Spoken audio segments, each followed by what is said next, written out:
आमची या सरकारला मागणी आहे की SC मध्ये कोणतीही फूट आम्ही पाळू देणार नाही। अनुसूचित जाती जमातीमध्ये SC प्रवर्गात ज्या पद्धतीनं उपवर्गीकरण करण्याचा डाव या ठिकाणी सरकारनं केला आहे तो हाणून पाडण्यासाठी आम्ही सर्व भीमसैनिक या ठिकाणी एक झालो।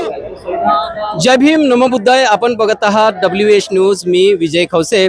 सध्या मी मुंबईमध्ये आहो आणि मुंबईमध्ये SC आरक्षण उपवर्गीकरणाच्या विरोधात जे आहे या ठिकाणी आंदोलन सुरू आहे।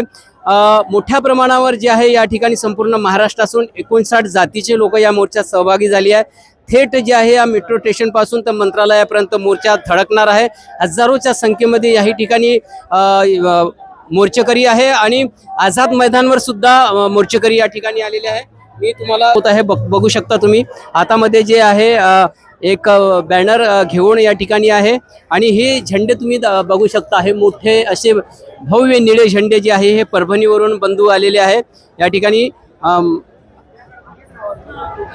हे बघू शकता हे चर्मकार मंडळी आहे सगळी। यांच्याकडून सुद्धा आपण बोलण्याचा प्रयत्न करूया। हे सगळे चर्मकार मंडळी आहेत। या मोर्चामध्ये सुद्धा ते सहभागी झालेले आहे। त्यांच्याकडून सुद्धा जाणून घेऊया। बघू शकता ही मंडळी आपण या ठिकाणी पूर्ण मंडळी या ठिकाणी आलेली आहे आणि या आरक्षण SC आरक्षण मोर्चामध्ये सहभागी झाली आहे। मॅडम काय सांगाल, कुठून आल्या? माईक सोडून द्या। कुठून आल्या? मी अंधेरीहून आलेली आहे। काय नाव आहे तुमचं? माझं नाव सरोज गणपत बिसुरे। मी राष्ट्रीय चर्मकार महासंघ संस्थापक अध्यक्ष बबनराव घोलप यांच्या संघटनेची मी राष्ट्रीय अध्यक्ष आहे। जो सरकारनं हा निर्णय घेतलेला आहे उपवर्गीकरणाचा, काय योग्य वाटतं? हा निर्णय अतिशय चुकीचा आणि अयोग्य आहे। कारण सरकारने जे न्यायमूर्ती अनंत बदर समिती नेमली ती मुळात असंविधानिक आहे। त्या समितीने व्यवस्थित अजून डाटा दिलेला नाहीये, त्याचा अहवाल लोकांना दिला नाही आणि त्याच्यावर ते आपल्याला हरकती मागवत आहेत। जी गोष्ट आम्हाला माहिती नाही, समाजाला माहिती नाही, समाजाच्या प्रतिनिधींना माहिती नाही, आमदारांना माहिती नाही, खासदारांना माहिती नाही, अशा गोष्टीवर ह्याच्यावर आम्ही काय त्यांना हरकती देणार। म्हणून आमची मागणी आहे की हे उपवर्गीकरण रद्दच झालं पाहिजे। कारण हा चुकीचा निर्णय सरकारने घेतलेला चुकीचा निर्णय आहे आणि तो रद्द करणं हीच आमची मुख्य मागणी। काय वाटते 59 जातीपैकी जवळपास म्हणजे 59 जाती यामध्ये सहभागी झालेले आहे। एक जात सोडली तर त्याही जातीमधले काही लोक सहभागी आहेत। एक जात सोडलेली नाहीये, काही लोक थोडीफार लोक ही काहीतरी आपल्या मनाने कारभार करतायत। मोर्चा निघालेला आहे, संपूर्ण 59 जातीचे लोक यामध्ये सहभागी झालेले आहे। सरकार या मोर्चाला गंभीरतेने घेईल?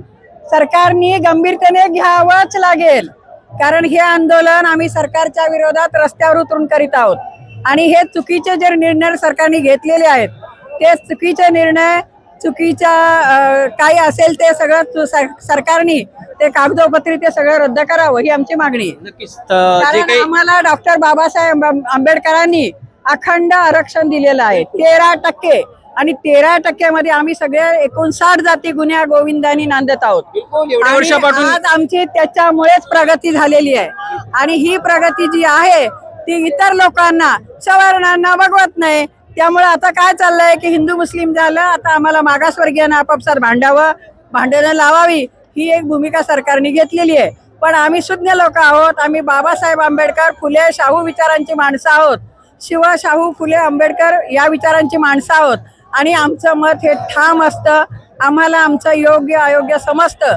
त्यामुळे सरकारने असे मनाचे किंवा एक समिती नेमून, एक सदस्य समिती नेमून कुठलेही उपवर्गीकरण करू नये आणि केलेलं उपवर्गीकरण रद्द व्हावं ही आमची मागणी आहे। बिलकुल। जे उपवर्गीकरण करण्याचा जो सरकारने निर्णय घेतलेला आहे तो रद्द करावा असं चर्मकार संघटनेकडून सुद्धा बोलल्या जात आहे आणि या ठिकाणी मोठ्या प्रमाणावर चर्मकार संघटनेचे सुद्धा मंडळी या ठिकाणी उभे आहे। काय सांगाल, कुठून आलेत? आम्ही वाशिमवरून आलोय। वाशिम? हो, वाशिम जिल्हा। विदर्भ। जय विदर्भ। हा, जय विदर्भ। राष्ट्रीय चर्मकार महासंघाच्या वतीने आम्ही बबनराव घोलप साहेबांच्या नेतृत्वामध्ये अनुसूचित जातीचं उपवर्गीकरणच्या विरोधामध्ये आम्ही पूर्ण मोठ्या संख्येने या ठिकाणी उपस्थित झालेले आहेत। वाशिम जिल्ह्यातून आम्ही बहुसंख्येने या ठिकाणी आलेलो आहोत। काय वाटतं सरकारने हा निर्णय जो घेतलेला आहे उपवर्गीकरणाचा, तुम्ही कोण्या दृष्टिकोनातून बघताय निर्णयाला? नाही, हा अतिशय अनुसूचित जातीसाठी घातक असा निर्णय आहे. याची फूट पाडण्याचा, समाजामध्ये फूट पाडण्याचा निर्णय आहे. अनुसूचित जातीचं अबकडे वर्गीकरण करून आमच्या मातंग समाज, चर्मकार समाज आणि बौद्ध समाजामध्ये आणि जे पोट जाती याच्यामध्ये तेढ निर्माण करण्याचा हा डाव आहे. होईल का असं? होईल तेढ निर्माण होईल 29 जातीमध्ये? आम्ही होऊ देणार नाही. होऊ देणार नाही. बरं, आणि आमच्या या मध्ये- पुढचं माईक आंदोलन- सोडून द्या. यानंतरचं आंदोलन आमचं फार मोठ्या प्रमाणामध्ये नानासाहेबांच्या नेतृत्वामध्ये होणार. बबनराव घोलप साहेब. ही एकता आहे आणि या मोर्चामधून ही जी 59 जातीची एकता जी आहे हे दिसून येत आहे आणि सरकारने सुद्धा ही एकता बघितली पाहिजे. कुठल्याही जातीची मागणी नव्हती. काही लोकांची जर सोडलं तर बाकी इतर जे आहे सगळ्या जाती एकत्र असतानाही सुद्धा वर्गीकरणाचा डाव का आखला हे महत्वाचं आहे. युवा वर्ग काय सांगाल, वर्गीकरणाचा डाव सरकारने का आखला असेल? तुम्ही बोला एकदा. मी बोलतो ना, तुम्ही बोला ना, बोला तुम्ही बोला, मी तुम्ही तुमच्यासोबत सांगा. बोलतो. सांगा. हा, वर्गीकरणाचा डाव सरकारने का आखला? 2 मिनिटं सांगतो. 2 मिनिटं डॉक्टरला बोलू द्या. बोला डॉक्टर साहेब, तुम्ही बोला. काय आखला असेल वर्गीकरणाचा डाव? सरकारचा उद्देश असा असेल की प्रत्येक समाजातील जे काही गट आहेत त्यातल्या अति पिछडा वर्ग जो आहे त्यांना हे न्याय भेटला पाहिजे. परंतु सरकारनं जो विचार केला तो प्रॅक्टिकली शक्य नाही आहे. ॲक्च्युअली ग्राउंड लेवलवर परिस्थिती वेगळी आहे आणि सरकारचे जे धोरणात त्यांनी केलेलं आहे आणि जे आयोग जाहीर केला होता तो अजून कोणाला कळलेला नाही आहे. आमच्या ज्या प्रश्न होते त्याचे उत्तर आम्हाला त्या याच्यातून मिळाले पाहिजे होते, पण आम्हाला ते पण भेटले नाहीत. बरं सर, समजून घ्या, सरकारने जर समजा त्यांचा जो डाव आहे तो पूर्ण केला आणि वर्गीकरण जर झालं तर याच्यामध्ये काय फायदा नुकसान काय आहे? नाही, मला तरी असं वाटतं. बघा, आपण आज इथे सगळेजण जे प्रोटेस्ट करायला आलेलो आहे त्यावरनं सिद्ध होतं की आम्हाला हे वर्गीकरण नको आहे. याच्यात मोठ्या संख्येने युवक वर्ग सुद्धा प्रत्येक जिल्ह्यातून, महाराष्ट्रातून प्रत्येक जिल्ह्यातून इथे सहभागी झालेला आहे. याचा निश्चितच आपल्या सर्वांना माहिती आहे. याचा विरोध याच्यासाठी होतं की याचा भविष्यामध्ये प्रत्येक ज्या पोट जाती आहे त्याला फायदा निश्चितच होणार नाहीये. त्या अनुषंगाने आम्ही इथे सगळ्या महाराष्ट्रभरातून मोठ्या संख्येने इथून आंदोलन करतो. माजी आमदार आहे. अच्छा, माजी आमदार आहेत का? अरे नमस्कार. माजी आमदार सुद्धा आपल्या सोबत आहे. काय नाव आहे सर, सांगा, परिचय द्या. पुरुषोत्तम नामदेव राजगुरू, वाशिम मतदारसंघ. अच्छा, तुम्ही आमदार असताना हा कुठं प्रश्न आला होता विधानसभेमध्ये? मी आमदार असताना हा प्रश्न आलाच नाही. आला होता? नाही आला. पण आताचा सरकारनं जो निर्णय घेतलेला आहे त्या निर्णयासाठी आमची अखंड एक भाकर आमची एक आहे, कोळी एक आहे आणि याच्यामध्ये सर्व मागासवर्गीय पूर्ण जाते. त्याच्यामध्ये आमच्यामध्ये कशी फूट पाडायची, आमच्यामध्ये भाकरीचा हिस्सा कसा पाडायचा आणि प्रत्येकाला अलग करायचं, ही भूमिका आहे सरकारची. आणि आजच्या परिस्थितीला असं आहे की सगळेजण एक राहिलं तर आपला हक्क निश्चितपणाने चांगला मिळेल आणि सगळ्यांना बेनिफिट मिळेल. तुम्ही एक सांगा, पण हा राज्य सरकारला निर्णय घेण्याचा अधिकार आहे? राज्य सरकारला निर्णय घ्यायचा अधिकार नाही, पण केंद्र सरकार याच्यावर काय आता निर्णय घेऊ शकते ते एक डिपेंड आहे. पण त्यांनी जे निर्णय घेतलेला हा चुकीचा आहे. केंद्र सरकारला जरी घ्यायचा असला तर लोकसभेत तो प्रस्ताव यायला पाहिजे ना? यायला पाहिजे, तो प्रस्ताव यायला पाहिजे. लोकसभेमध्ये त्यांनी मांडला पाहिजे, तो बिल पास झालं पाहिजे. सगळ्या काही गोष्टी झाल्या तेव्हा त्या सगळ्या काही गोष्टीचं होऊ शकते. आणि जनतेच्या सुद्धा बाजू शासनाला ऐकून घ्यायला पाहिजे नाही का? बिलकुल, जनतेची बाजू ऐकणं अत्यंत महत्वाची आहे. जनतेचा कौल ऐकण्याचं महत्व आहे. आणि ज्या लोकांवर आता अन्याय होत असेल तर याच्यापेक्षा जास्त अन्याय होऊ शकतो. आम्ही एक राहिलो तर ताकद जास्त राहील, नाही तर आमच्यामध्ये टक्केवारी वाढल. कोणाला 1.5%, 1% आणि भेदाभेद निर्माण होऊन जाईल. भेदाभेद.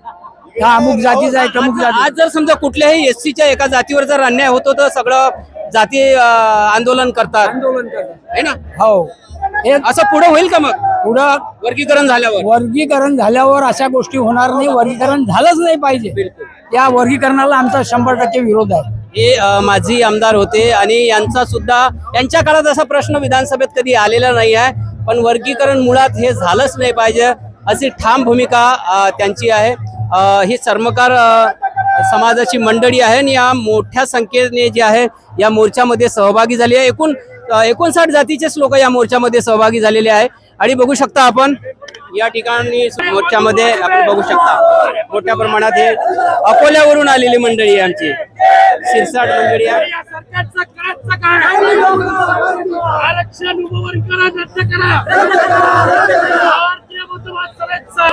ही मंडळी आपण बघू शकता अकोल्यावरून आलेली आहे मंडळी आणि त्यांचा सुद्धा एससी आरक्षण उपवर्गीकरणाला विरोध आहे. त्यांच्यासोबत सुद्धा बोलू. भाऊ जय भीम जय भीम जय भीम. जय भीम साहेब. कुठून आले? आम्ही अकोला जिल्हा भारतीय बौद्ध महासभा पूर्ण शाखा आज मुंबई उपवर्गीकरण रद्द झालं पाहिजेत या मागणीसाठी मुंबईच्या या महामोर्चात सामील झालेले आहेत.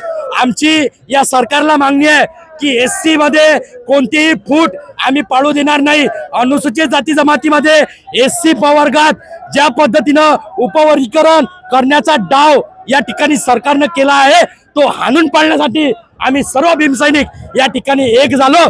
कदापि मनुवाद्यांचा हा डाव आम्ही यशस्वी होऊ देणार नाही. अरे बदर समितीचा अहवाल या ठिकाणी सार्वजनिक केला पाहिजे. अरे जोपर्यंत तुमच्याजवळ एम्पिकल डाटा नाही, जोपर्यंत या एससी मध्ये जनगणना नाही, तोपर्यंत तुम्ही कोणत्या जाती किती आहेत हे कसं ठरवसाल. आणि आरक्षण जर द्यायचं असेल तर तुम्हाला या ठिकाणी जनगणना करावं लागेल आणि जितकी संख्या भारी उसकी उतनी भागीदारी याच पद्धतीनं आम्ही उपवर्गीकरण होऊ देऊ. नाहीतर RSS BJP आणि मनुवादी सरकारचा डाव आम्ही हाणून पाडल्याशिवाय राहणार नाही.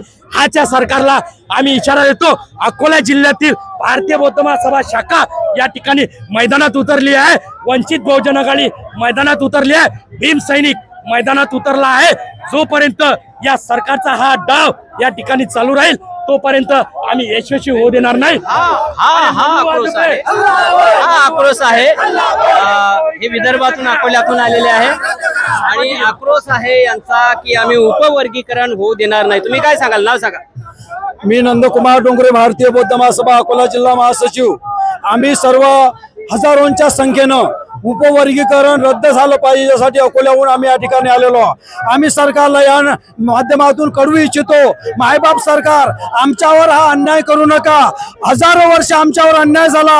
आम्ही गावाकुसा बाहेर राहिलो. मोठ्या मुश्किलीनं भारताला स्वातंत्र्य मिळून आम्ही स्वातंत्र्याचे फळ चाखायला लागलो. फक्त आम्ही सुरुवात केली. आम्ही थोडंसं स्वाभिमानात जगतो. या जगण्याचा तुम्ही उपऱ्यास करून आमच्यावर अन्याय करण्याचा तुम्ही प्रयत्न करत आहात. मायबाप सरकार आम्ही तुम्हाला हात जोडतो, विनंती करतो, उपवर्गीकरण करू नका, आमच्यावर अन्याय करू नका. हा अन्याय आमच्यावर सहन होत नाही. आम्ही हे विनंती करतो. अन्याय करू नका. आमच्यावर अन्याय हजारो वर्षापासून अन्याय झालेला आहे. पुढेही अन्याय करू नका अशी कळकळीची विनंती सुद्धा या मोर्चामधून करण्यात आलेली आहे. सरकारने लक्षात घ्यावे. मोठा जनतेचा आक्रोश आहे. आपण बघू शकतो. मी पुन्हा तुमच्याकडे जातो. हे पूर्ण जे आहे हे पब्लिक दाखवतो मी या मोर्चामध्ये. यापेक्षाही जास्त जे लोक आहे ते आझाद मैदानावर आहे. हे सध्या या मेट्रो स्टेशन कडे आहे मोर्चा आणि तुम्ही बघू शकता या ठिकाणी आणखीनही काही मोर्चामध्ये नेते सहभागी झालेले आहेत. त्यांच्यासोबत सुद्धा मी बोलण्याचा प्रयत्न करणार आहे. एकंदरीतच लोकांच्या भावना ज्या आहे या आमच्या माध्यमातून लोकांपर्यंत पोहोचवा ही एक WH न्यूजची सुद्धा एक मागणी आहे. बघू शकता या ठिकाणी राजू थेटे सुद्धा या ठिकाणी मोर्चामध्ये सहभागी झालेले आहे. त्यांच्याकडून सुद्धा जाणून घेण्याचा आपण प्रयत्न करूया. भाऊ जय भीम. जय भीम जय भीम. काय सांगाल? आज मुंबईमध्ये मोठी धडक दिली मोर्चानी. आता मला वाटतं काय 2-4 दिवसापूर्वी काही लोकांचा मोर्चा होता आमच्या लहान भावांचा. ते नावाने लहान भाऊ आहे, बाकी काही कर्तृत्वाने नाही आहेत.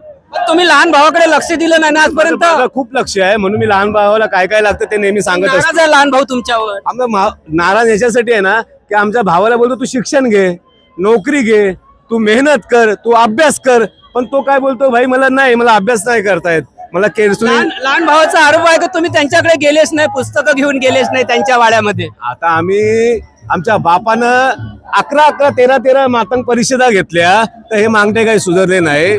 आणि मी नाही आपल्या भाऊ आपल्याला ऐका, माझं चॅनल एक असंवैधानिक भाषा आपण वापरू नका. संवैधानिक पद्धतीनं बोलूया. कुठल्याही जाती धर्माचा कुठल्याही जाती ते आपले भाऊच आहे, आपले भाऊच आहे, तेच आपले भाऊच. ऐकून तरी घ्या. जातीवर ऐकून तर बोलू घ्या. नका. अहो, ही ना लोकभाषा आहे. ऐकून घ्या ना, ऐकून घ्या. आपल्याला महार म्हटलं तर आपल्याला खराब वाटते, त्यांना खराब वाटेल, कारण हा व्हिडिओ तुमचा जो संपूर्ण देवपूजा महाराष्ट्रामधला आहे. करीन, जो बौद्ध धम्मच्या संगत काम करणार नाही आणि जो जर हिंदू देवाच्या नांदी लागेल तर महाराज बोलतात त्याला. ही लोकभाषा आहे, लोकभाषा. हे काय कुठल्या जातीला नाही. अरे तुम्हाला एवढं सगळं दिलं ज्या बापानं, कुठला देव धर्म आला होता का यांच्यासाठी? त्यांचं म्हणणं असं आहे की आम्हाला पुन्हा हे जे आमचे मोठे भाऊ आहे आम्हाला समजवण्यात कुठेतरी कमी पडले, आमच्यापर्यंत आले नाही आहे. मला एक सांगा, उत्तर प्रदेशमध्ये मान्यवर कांशीरामजी कोण सांगायला गेलं होतं का? मान्यवर कांशीरामजीने या महाराष्ट्रात येऊन फुले शाहू आंबेडकर समजून घेतला. बाबासाहेब समजायची गरज नाही, जाणून घ्यायची. त्यांना विचारायची शक्ती असेल, जो विचार करण्या लायक असेल ना, त्याला बाबासाहेब सांगायची गरज नाही पडत. तुम्हाला हे म्हणणं आहे की बाबासाहेबाला समजून घेतलेला नाही म्हणून त्यांचा विकास झालेला नाही? विकास झालाच नाही ना. समजून घेतलं असतं, चर्मकारांनी समजून घेतलं, चर्मकारांनी समजून घेतलं तर त्यांनी उत्तर प्रदेशमध्ये सत्ता बनवली. इथं बी चर्मकारांनी समजून घेतलं, म्हणजे शिक्षणामध्ये नोकऱ्यांमध्ये आरक्षण त्यांना फायदा करून घेतला. आता हे मागते घरातच राहतील, काय करणारच नाही. आता ते जेवणात त्याच्या तोंडात घातलं तरी खाणार नाही. दात तरी पाहिजे शिक्षणाचे. त्यामुळे ज्यानं शिक्षण नाही घेतलं ते आपली तशीच राहणार आहे. राजीभाऊ थेटे नेहमी यांचा भूमिका असते, रोखोक असते. आणि बघू शकता पाऊस येत आहे या ठिकाणी, तरी पण आमचे जे सैनिक आहे, भीम सैनिक आहे, या पावसामध्ये सुद्धा एकदम दटून आहे. हे बघू शकता. आणि नक्कीच 58 जाती ज्या आहे या मुंबईच्या मैदानामध्ये आलेल्या आहे आणि मागणी एकच आहे की उपवर्गीकरण होऊ देणार नाही. आता सरकारने हा इशारा सुद्धा लक्षात घ्यायला पाहिजे. आम्ही पुन्हा तुम्हाला हे दाखवतो. हे बघू शकता, हे राजीभाऊ थेटे आहेत आणि हे बघा सगळे क्षेत्र घेऊन आहेत हे सगळी मंडळी. हे बघा मोठे झेंडे असे मोठ्या प्रमाणात झेंडे सुद्धा आहे आणि पाऊस सुरू झालेला आहे आणि पावसामध्येही सुद्धा जे आहे आमचे बांधव छत्र्या घेऊन अकोल्यावरून जे आलेले आहे हे बांधव आहे. बघू शकता ही सगळी मंडळी पावसाची तमाना बागडता मोठ्या संकेत जे आहे या ठिकाणी. थोडस आमच्या कॅमेऱ्याला हे द्या, मोर्चा दाखवायचा आहे. पावसामध्ये सुद्धा बघू शकता, भर पावसामध्ये आहे यांच्यासोबत थोडं छत्री समोर करा म्हणजे कॅमेऱ्याला माझ्या पाणी नाही लागलं पाहिजे. काय सांगाल तुम्ही मोर्चात सहभागी झाले? जय भीम. जय भीम. जय भीम साहेब, जे संविधान आहे किंवा आरक्षण काय ते बोला बोला बोला. वर्गीकरण हे झालंच नाही पाहिजे अशी सर्वांची बहुमताने इच्छा आहे आणि कदापि होता कामा नये. त्याचं कारण काय, गोरगरिबांसाठी किंवा अन्यायासाठी आपण आज इथे लढत आहोत. पाऊस सुरू आहे, आपण बघू शकता पाऊस मोठ्या, तरी पण मोर्चेकरू जे आहे पाण्यामध्ये सुद्धा या ठिकाणी दटून आहे. मागणी आहे SC आरक्षण जे वर्गीकरण उपवर्गीकरण जे सरकारने डाव आखलेला आहे करण्याचा, त्याच्या विरोधात हा जो एल्गार आहे मुंबईच्या मंत्रालयावर धडकत आहे. पाऊस सुरू आहे मुंबईमध्ये आणि उपवर्गीकरणाच्या विरोधात हा मोर्चा आहे. महिला सुद्धा बघू शकता आपण बाबासाहेबांचा फोटो, आनंदराज आंबेडकरांचा फोटो हातामध्ये घेऊन आहे आणि छत्र आणि संपूर्ण महाराष्ट्रामधून जे आहे या मोर्चामध्ये जे आहे आमचे 59 जातीचे जे लोक आहे हे सामील झालेले आहे. हे बघू शकता छत्र्या घेऊन उपवर्गीकरण रद्द करा अशी मागणी जी आहे एकंदरीत या मंडळींनी सगळ्यांनी केली. आक्रोश आहे की उपवर्गीकरण जे आहे ते रद्द झालं पाहिजे. आता सरकार बघूया, अधिवेशन चालू आहे. अधिवेशनामध्ये कालच 26-27 आमदार जे आहे मुख्यमंत्री यांना भेटलेले आहे आणि त्यांनी सुद्धा या उपवर्गीकरणाला जो आहे विरोध केलेला आहे. आता सरकार काय निर्णय घेते याकडे लक्ष आहे, पण एकंदरीतच सरकारनं उपवर्गीकरण जर समजा केलं तर या महाराष्ट्रामध्ये 59 जातीमध्ये आक्रोश होईल आणि उपवर्गीकरण जर रद्द झालं तर हा मोर्चा जो आहे शांत होण्याचे चिन्ह दिसत आहे. पाऊस मोठ्या प्रमाणात आहे आणि पावसातही हे आंदोलन जे आहे सुरूच आहे. तर मी प्रत्येक क्षणोक्षणाची बातमी तुम्हाला देत राहील. तोपर्यंत तुम्ही बघत राहा WH न्यूज. लाईक करा, सबस्क्राईब करा. जय भीम, नमो बुद्धाय.